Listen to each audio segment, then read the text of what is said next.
Bonjour, bonjour à tous. Que la paix du Seigneur soit avec vous. Si vous êtes repentis de vos péchés, la paix du pardon des péchés. Hein? Mais si vous n'êtes pas repenti au péché, il faut le faire. Et que la paix soit avec vous. Nous devons faire la paix avec Dieu. Nous devons faire la paix avec Dieu parce qu'il est en colère avec nous. Il faut se repentir urgemment. Urgemment, urgemment. Parce que le Fils de Dieu nous a tout donné pour que nous ayons la paix avec Dieu et que nous puissions vivre cette paix ici-bas sur la terre. Est-ce que vous entendez? Il nous a donné la vie à Golgotha. Donc, nous allons regarder ce qui s'est passé réellement selon les Écritures à Golgotha. On est dans le livre de Matthieu, Matthieu chapitre 27, à partir du verset 50.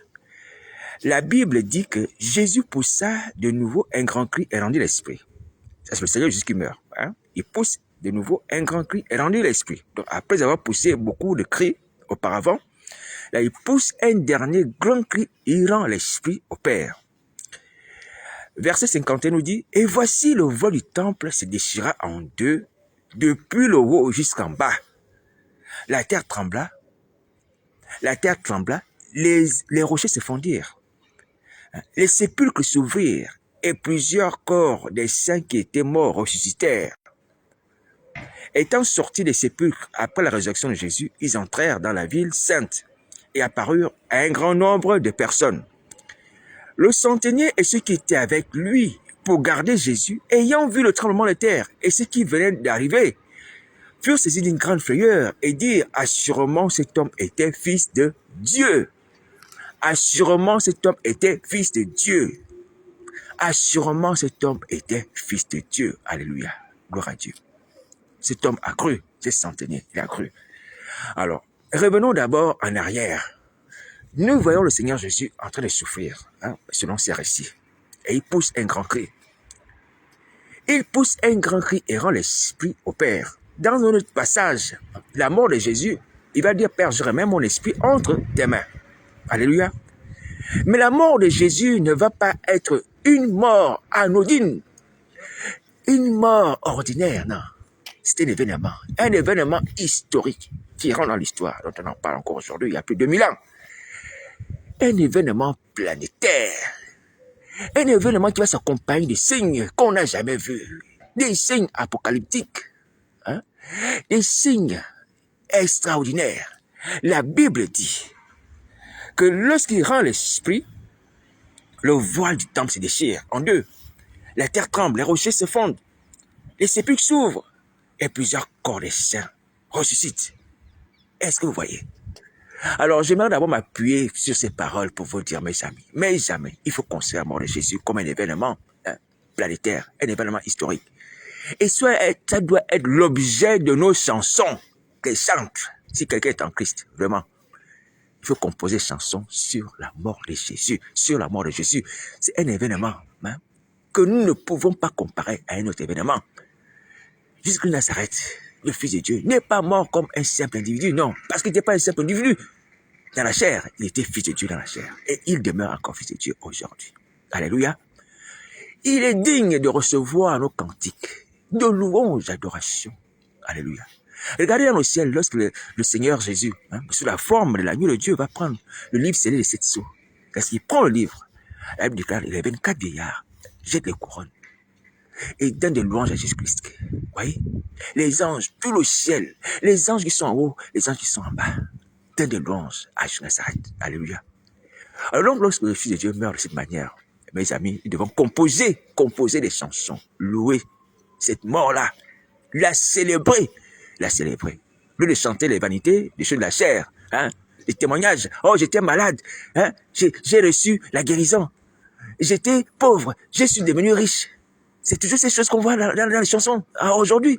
Un chrétien qui a connu une voiture, Jésus peut prendre soin de toi. Tu vois, moi aussi je n'avais rien. Maintenant j'ai une voiture, maintenant j'ai une maison, maintenant j'ai une femme, j'ai un mari. On sait que la prospérité, les choses matérielles, les choses qui passent, qui ne servent à rien, qui n'édifient pas, qui ne sauvent pas. C'est un témoignage, ça, dire que j'étais pauvre, maintenant j'ai une voiture. C'est un témoignage qui édifie les autres, qui fait honneur à Dieu. Vous voyez? Voici le thème de nos chansons, la prospérité, la réussite. Il faut arrêter ça. Alléluia, il faut arrêter ça. Alors, ce qui est digne de louange, ce qui est digne d'être exalté, c'est la mort de notre Seigneur Jésus. Alléluia. Voilà. Donc ça, c'est le premier point. Le deuxième point, comme je le disais tout à l'heure, hein, cette mort s'est accompagnée par une série de phénomènes extraordinaires, que même le centenier, celui qui a crucifié, va dire oui, cet homme avait raison. Je ne l'avais pas cru au départ, mais il avait raison. Il dit que le Fils de Dieu. Parce que j'ai crucifié les hommes ici. Ici, sur le mont de Golgotha, le du crâne. Mais ces gens sont morts, comme les individus normaux. S'il pleuvait, la pluie continuait à tomber. S'il y avait le soleil continuait à tomber. Il n'y a pas eu de changement climatique. Il n'y a pas eu une interruption à cause du soleil, une interruption de la pluie. Oui. Jusqu'à ça a marqué l'humanité, a marqué la conscience des hommes par sa mort. Et cet homme ne pouvait ne pas croire. C'est pas possible de voir des choses extraordinaires de la part d'un individu ne pas croire. Non, là, je nous interpelle d'abord. Les gens de l'église. Regardez ce que le Seigneur Jésus fait au travers de son sang. Dans ma misère, oui, j'ai amené la balance. Que je meure aujourd'hui, que je meure demain, parce que je le dis, c'est pas grave. Seigneur, je souviens de mon âme. Jusqu'à ce fait des choses extraordinaires au travers de mon âme. Ce sont des choses extraordinaires. Parce que sa mort, c'est ce que je vis. Son sang, c'est celui par lequel je suis en vie. Et c'est par lequel j'ai la victoire sur le diable. Quand Satan me fait manger de l'impureté, à cause de ma fête de mon âme, mais sans effet, à cause de son sang, est-ce que c'est pas extraordinaire ça?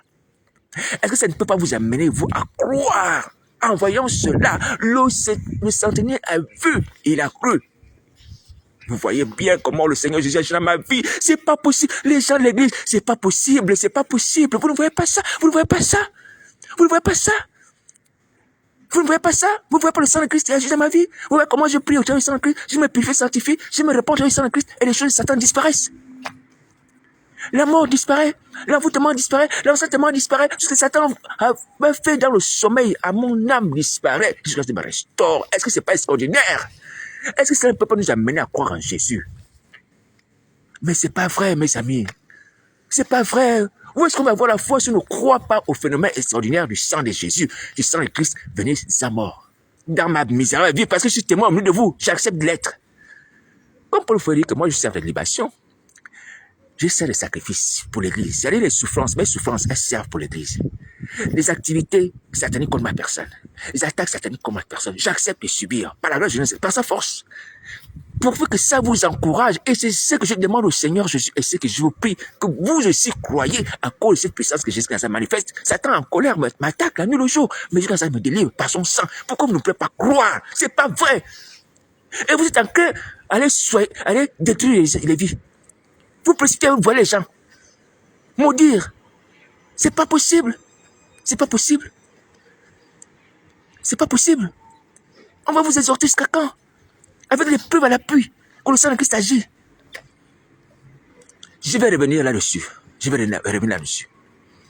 Alors, donc cet homme qui croit, il voit le spectacle de la croix. Il dit non. Cet homme était réellement le Fils de Dieu. Il n'a pas menti. Il n'a pas menti. Il ne ment pas. Que si nous confessons nos péchés, il est juste nous pardonner, purifier d'iniquité, puisque vous le voyez, je confesse mes péchés et je suis pardonné, purifié d'iniquité. Pourquoi vous ne pouvez pas croire que Jésus ne ment pas dans sa parole? Par ses apôtres, lorsqu'il le dit. Qui dit aussi, et qui l'ont vaincu à cause du sang, à cause de la parole de témoignage. Ils n'ont pas aimé leur vie à la mort. Lorsque vous voyez ces choses, dans ma misérable vie et dans la vie de vos autres frères et sœurs, qui prient au travers du sang de Christ, pourquoi vous ne croyez pas? Pourquoi vous ne croyez pas? C'est pas vrai. C'est pas vrai. Il faut faire comme le centenier, il faut croire. Il faut croire, c'est pas possible. Nous avons la démonstration devant nous que le sang de Christ agit. Sa mort par laquelle nous avons son sang agit dans nos vies. Il délivre de tous les œuvres du diable. Alléluia. Alors, donc il y a une série d'événements comme ça qui se produisent et le centenier a raison de croire. Gloire soit rendue à Jésus de Nazareth. Que cet homme a cru, non pas de son vivant, mais de sa mort. Alléluia. De sa mort. Ouais, la mort de Christ a amené même les gens à croire. Alors, donc, les événements sont multiples. On regarde dans le temple. Qu'est-ce qui se passe dans le temple? La Bible dit que le voile du temple se déchire.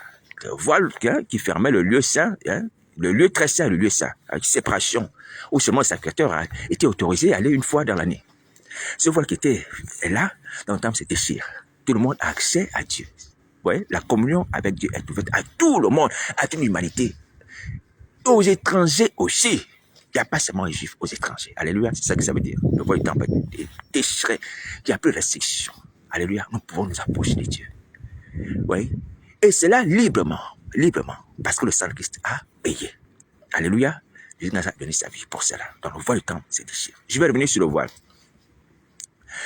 Alors, dans le voile du temps se déchire, les rochers se fondent comme suite à une explosion, comme suite à la dynamite. Vous voyez, quand les gens construisent souvent les routes de chemin de fer dans les rochers, vous voyez, ils mettent des dynamites là pour exploser les rochers, pour construire les routes de chemin de fer. Ouais, les rochers se fondent comme ça. Vous voyez, les rochers se fondent. Et maintenant, dans les sépulcres, la puissance qui se manifeste aussi, c'est Dieu dans les sépulcres. Alléluia. Les rochers se fondent. Les pierres, certainement, qui ferment les sépulcres aussi, sont roulées. Non pas par une main humaine, mais la puissance de Dieu au travers de la mort de Jésus. Et là, la puissance de Dieu rentre dans le sépulcre. Tous les corps des saints qui étaient morts déjà longtemps, et ces saints reviennent à la vie. Alléluia, reviennent à la vie. Combien c'est extraordinaire. Gloire soit rendue à Dieu. Alléluia. Je pense que moi aussi, Seigneur Jésus, pardonne-moi, je suis coupable. Nous ne mettons pas trop en exergue, Seigneur Jésus, cette œuvre grandiose que tu as faite. Moi aussi, on doit la célébrer. Dans les livres, on doit l'enseigner. Dans nos assemblées, on doit nous rappeler ça, afficher ça partout. Partout, dans les maisons des chrétiens. Alléluia. C'est le témoignage de notre victoire. La victoire que Christ nous a assurée, nous a donnée à Golgotha, c'est ça. Alléluia. Oui, les militaires, ils ont sonné des médailles. Bah, on n'a pas fait la guerre. C'est notre Seigneur qui a fait la guerre pour nous. Mais nous avons cette grâce. Alléluia. Nous avons la médaille de Christ. La médaille de la croix. Hein? Nous souvenons que notre Seigneur a vaincu la mort, notre ennemi. Alléluia. Quand on regarde cette médaille, voyez, c'est comme cela. Quand on regarde aussi la croix, qui est le symbole qu'on le met souvent dans les assemblées, c'est pour nous rappeler cela. Alléluia. Béni soit le Seigneur Jésus pour les maisons des chrétiens debout. Pour les assemblées qui mettent la croix. La croix avec sincérité, hein, de bois, hein, avec deux parties là. C'est biblique et c'est spirituel. Alléluia. Voilà. Si on se rappelle vraiment cet événement où Jésus Nazareth nous a libéré la mort. Alléluia. Voilà. C'est un souvenir. Un souvenir vraiment à garder précieusement. Précisément. Alors donc, la puissance de Dieu touche les saints. Et la Bible dit que les saints qui étaient là, enterrés, mais pas enterrés, puis certainement hein, décomposés, morts depuis longtemps, ressuscitent. Vous voyez, ils reprennent vie. Ils reprennent vie. Je vais expliquer brièvement le phénomène de la résurrection. Le phénomène de la résurrection, c'est quoi? Le phénomène de la résurrection consiste en ce que un esprit qui vient de Dieu rentre en toi. L'esprit de mort te quitte, spirituellement parlant. C'est comme ça que ça se passe. Est-ce que vous voyez? Parce que quand tu es en Christ, l'esprit de Jésus qui Nazareth vient en toi. C'est ce qui fait de toi une nouvelle créature, comme 2 Corinthiens 5,17 le dit, que si quelqu'un est en Christ, il est une nouvelle créature. Les choses anciennes sont passées, voici toutes choses sont devenues nouvelles. Nouvelle créature, pourquoi? Parce que Dieu souffle un nouvel esprit en toi. Voici ce qui se passe spirituellement, attention. Un nouvel esprit en toi, rentre en toi. Tu deviens une nouvelle créature, tu changes. Tes sentiments, tes désirs changent. Alléluia. Maintenant, lorsque tu tombes, un mauvais esprit aussi vient en toi, comme dans le cas de Saül, lorsque Saül a été rejeté par Dieu, un mauvais esprit venant de Dieu, hein, s'accaparait de lui, a pris le contrôle de sa vie. Est-ce que vous entendez? Alors donc, l'esprit de mort aussi prend contrôle des gens qui sont morts. Parce que la mort, le salaire de la mort n'avait pas encore été versé. Le salaire pour faire partie de la mort n'avait pas été versé. Christ n'avait pas encore versé son sang. Dans la mort, gérait encore les vies humaines. Alléluia. Même si c'était saint, ils étaient encore morts. Alors, donc, quand l'Esprit de Dieu, l'Esprit de vie, dans la puissance manifestée par la mort de Jésus arrive, il prend le contrôle de ses saints, corps, âme, esprit, et la puissance de l'Esprit de mort qui est en lui fuit. L'Esprit de mort bat en retraite, spirituellement parlant. Voici comment ça se passe. L'Esprit de mort bat en retraite, fuit, quitte le corps de ses saints, et il reprend vie, ils ouvrent les yeux. Est-ce que vous voyez? Donc, il y a un changement d'esprit. Quand tu ressuscites, quand tu viens en Christ, il y a un changement d'esprit. Voici pourquoi je nous dis, mais jamais. Faisons entrer Jésus-Christ Nazareth en nous. Faisons entrer Jésus Nazareth en nous. C'est ça, notre délivrance. Quand on fait rentrer Christ en nous, l'esprit de mort nous quitte, l'esprit de sorcellerie nous quitte, l'esprit de serpent nous quitte, l'esprit de python, peu importe son nom, sirène nous quitte. Il faut le faire. Acceptons Jésus Nazareth comme notre sauveur de nos vies. Faisons la paix du salut. Apocalypse chapitre 3, verset 1. Est-ce que vous entendez? C'est ce qu'il convient de faire. Tout ce que je viens de vous dire, c'est résume en cela. Faire entrer Jésus-Christ Nazareth en nous. Et nous avons la vie, le changement, la délivrance. Alléluia. Alors, j'ai promis revenir sur le voile. La Bible déclare que le voile se déchire. Hein? Le voile qui faisait obstacle pour que tous ne puissent pas s'approcher de Dieu, seulement sur le sacrificateur. Ah ouais, c'était une limitation de la grâce. Mais la grâce a été donnée à tout le monde, à toute l'humanité. Alléluia. Ce qui fait mon malheur à cause des sentiments de Jésus, je parle devant sa face, c'est que ce voile qui a été déchiré, les démons et Satan ont encore la capacité de les richer dans vos vies. Ce voile, ce n'est pas des écritures qu'on lit comme ça, non. Il existe spirituellement, comme une espèce de grande nappe. Une espèce de grande nappe est posée. Fait obstacle entre vous et Dieu. Spirituellement, il y a une nappe comme ça. Vous voyez? Une grande nappe qui ferme le ciel. Je vous dis la vérité, il y a un voile qui voile les gens qui empêchent de s'approcher de Dieu. Et Paul va parler également d'un voile à la conscience. Moi, je parle d'un voile là-bas qui voile toute l'humanité. C'est-à-dire un grand voile, un grand rideau. Un grand rideau devant toi comme ça, un grand rideau qui va de la terre jusqu'en haut. Spirituellement parlant, ça existe. Les démons et Satan, le diable ont capacité de faire cela. Aujourd'hui, parce que quoi? Parce qu'on ne prie pas au travers de la croix de Jésus. Parce qu'on ne prie pas au travers de la croix, parce que c'est la croix qui déchire ce voile. Comment voulez-vous être sauvé? Sortir de cette séparation avec Dieu. Quitter le monde des ténèbres si vous ne priez pas au travers de la croix. La croix est un couteau, ou du moins une épée qui déchire ce voile. Je vous dis la vérité, hein. Il faut prier au travers de la croix. C'est la croix qui va déchirer ce voile. La communion avec Dieu. C'est un voile mystique qui existe. C'est un voile mystique qui existe. Qui peut vous enfermer quelque part. Peut-être dans vos assemblées là, on voit une grande cathédrale, une grande assemblée, une grande église. Mais il y a un grand voile qui est positionné, qui est jeté sur l'assemblée. On voit comme le voile de la mariée sur la tête. Hein? Oui, souvent les mariés, on voit des voiles là. Peut-être ton église est comme ça, voilée par une grande bâche. Une bâche comme ça. Je vous dis que ces choses existent, spirituellement parlant. Alléluia. Mais lorsque tu pries au travers de la croix, ce voile se déchire, cette bâche se déchire, et tu sors.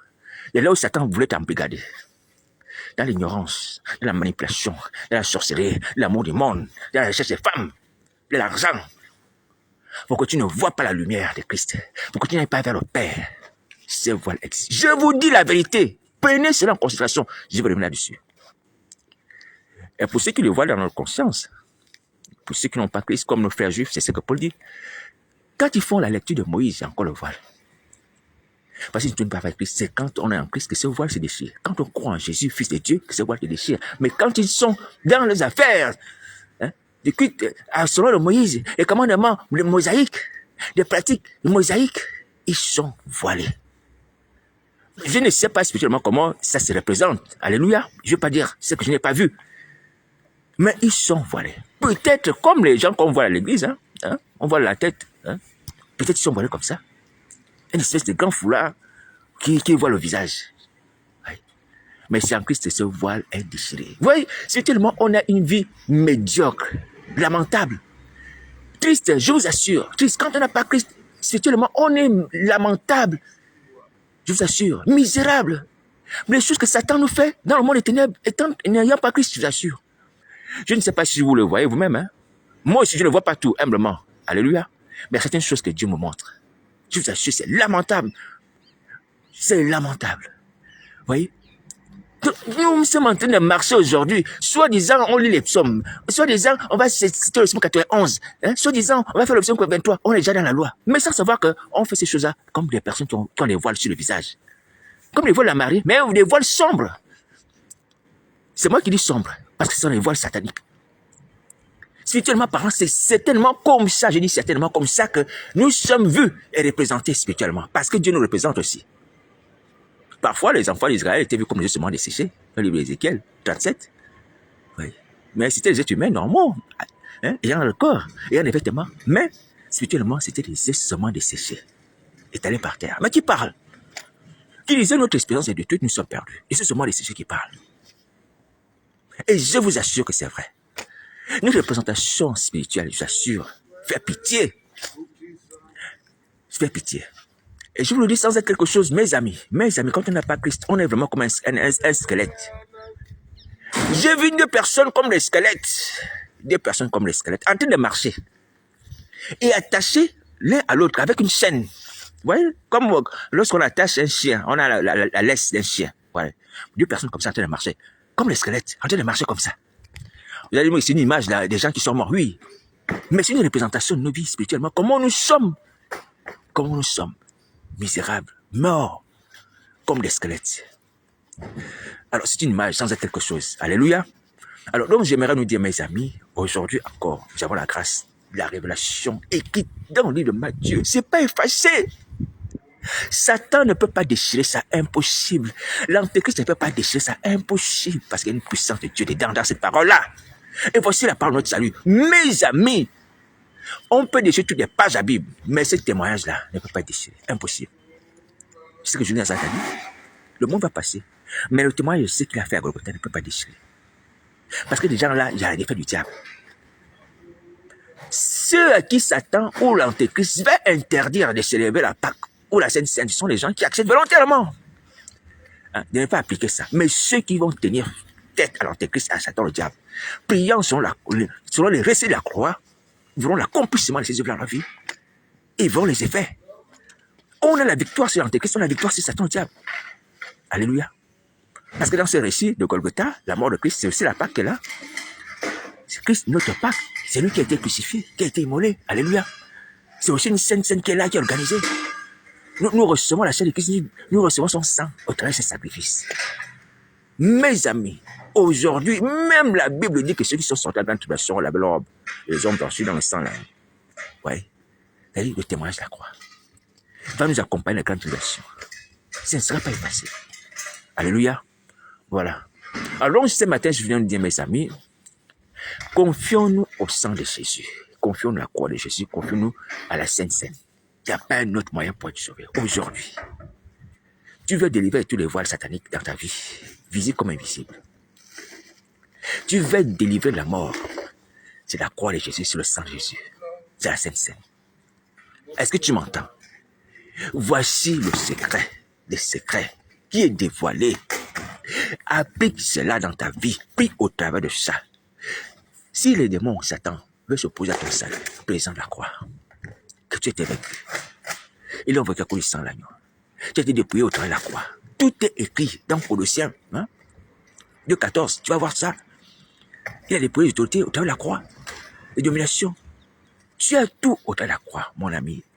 Tu n'as pas besoin d'une grande armée d'intercesseurs, des pasteurs, des prophètes, une grande assemblée, une méga church pour prier pour toi, pour que là, tu es sûr que là, tu vas voir la délivrance. Non. Tu as juste besoin de la croix de Jésus.